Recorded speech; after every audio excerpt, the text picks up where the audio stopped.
Hey, what's up, you guys? Bloody Jacob here to bring you my review of this week's episode of the Vampire Diaries on the CW. This week we've seen Season 8, Episode 11, which is called You Made a Choice to Be Good. And as always, I apologize for the lateness, just work gets in the way. I watched it right away this morning before I headed off to work again, though, so I could do my video right when I got home. And so overall, this was a good episode. It didn't quite have like as much, with the stuff that happened with that Damon last week and the scene he had with Bonnie and stuff was really touching, and there wasn't something on this week's episode quite to that level, but there was definitely something pretty emotional in a very different way, though. And while I didn't like this week's episode quite as much as last week, I still thought it was a damn good episode. We get another fairly shocking character death in this episode. We had Tyler earlier on, and this death I think hit me a little bit more. Okay, again, there's spoilers in the title, so don't blame me if you haven't watched the episode yet. But this week we've seen the death of Enzo, played by Michael Malarkey. I was kind of surprised by that. I mean, okay, if you watch the episode, you can kind of see that he could be going that way, with them actually going on his bucket list before he's cured and turned into a human. So you can kind of see how they were, how they could go into that, how that would be the dead end. But at the same time, I didn't think they were going to screw over Bonnie again, so I was hoping it wouldn't happen, but I did unfortunately see a spoiler, so it wasn't quite as effective when I seen it go down, the actual scene. But kudos to Kat Graham on her acting when it did, though. She did really well, and we'll talk more about that, the actual moment itself, in a few minutes. But I do think Enzo's death is a little bit more effective for me than Tyler's, because I've gotten to like Enzo a good amount over the seasons, and it was nice to see him become like one of the mainstays. But yeah, like I said, we'll talk more about that in a few minutes. We open it was a little bit different. Cade, he talks to Bonnie at this coffee shop. Of course, Bonnie doesn't know what Cade looks like or anything. He just wanted to get like a read on her, basically, into her thoughts and things like that. And then he pretty much starts this huge fight at the coffee shop and lights a bunch of people on fire. So that was fun. And then we had some more lighter type of scenes between Stefan and Damon in this one at the beginning anyway. With like Damon bringing him things like pancakes, and just Damon knowing that the way he talks about his humanity bugs Stephanie really like exaggerates about how amazing it is. Like he's seeing it through like flower glasses, or I don't know exactly what he said, but it was kind of funny.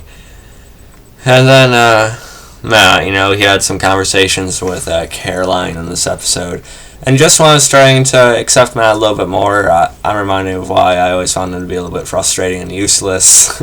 And he just completely blames Stefan here, and he says it's harder for him to keep giving him a pass.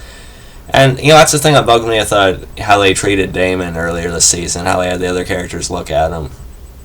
Matt acknowledges that it's not really Stefan's choice here. It's not really him in complete control. But it's like they pin it on him like it's still like completely their doing, So like, oh yeah, he has to be put down because someone else is making him do it. I don't know. It just doesn't make sense how they could like blame it all on Damon or Stefan, really. But Matt's always had his forever grudge against both of them, so. He'll probably even say something about Damon again, even though they just had an understanding between each other. I wouldn't be surprised.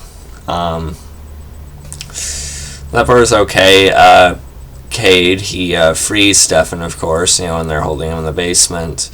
And then Cade talks about his new proposal. He needs Damon to kill 100 people by midnight, or wow him with a really significant one. So it basically turns into either killing 100 evil strangers or having a big kill and kill Caroline Forbes. Of course, Damon's not going to do that, though.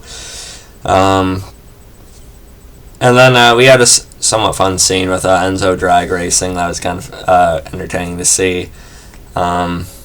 And Damon, of course, he's not really going off Cade's plan, and And Cade just really emphasizes that he can't be killed. He tears his own heart out. He lights himself on fire and different things like that.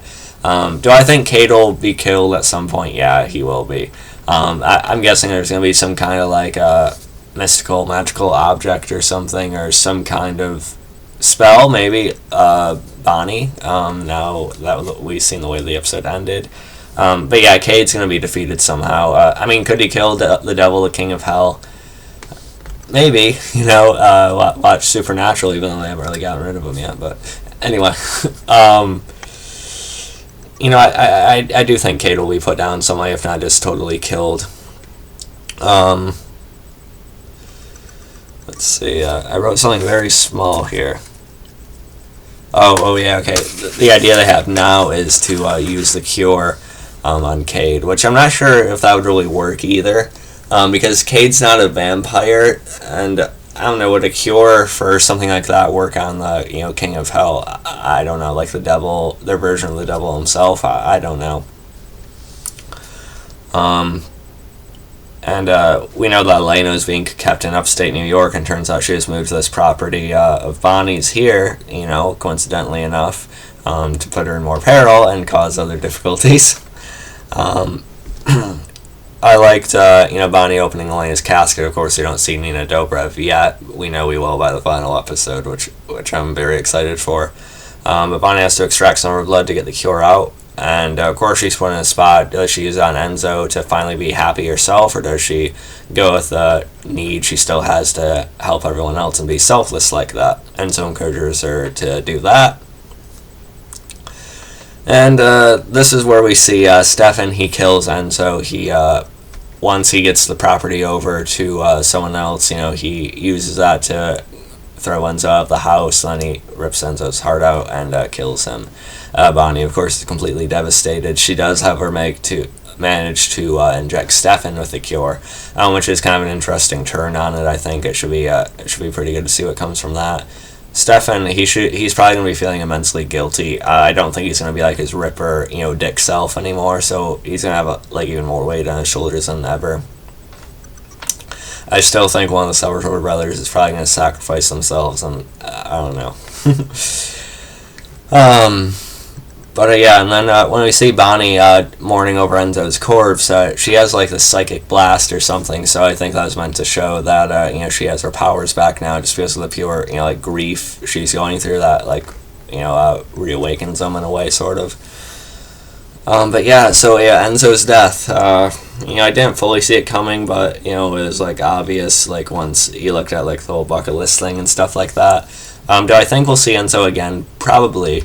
Because they're bringing other characters back, around the time of the finale. So I think we even heard about David Anders, John Gilbert, so that should be good. But yeah, I think we'll see Enzo again. If we could see Tyler again, I think we'll see Enzo make some kind of return to see Bonnie again somehow. It'd be great if he was actually brought back, for good, and Bonnie actually get a happy ending. Still pulling for Catherine, but we don't need to talk about that right now. But overall, this is a fine episode. Like I said, I didn't like it quite as much as last week, but I think the season's really been on the upswing. I think it's going to lead to what should be a very, very good finale. So yeah, let me know what you guys thought about this one. You can follow me on Facebook, Twitter, subscribe, and I'd rate this one about an 8.6, by the way. And yeah, catch you guys next time. Peace.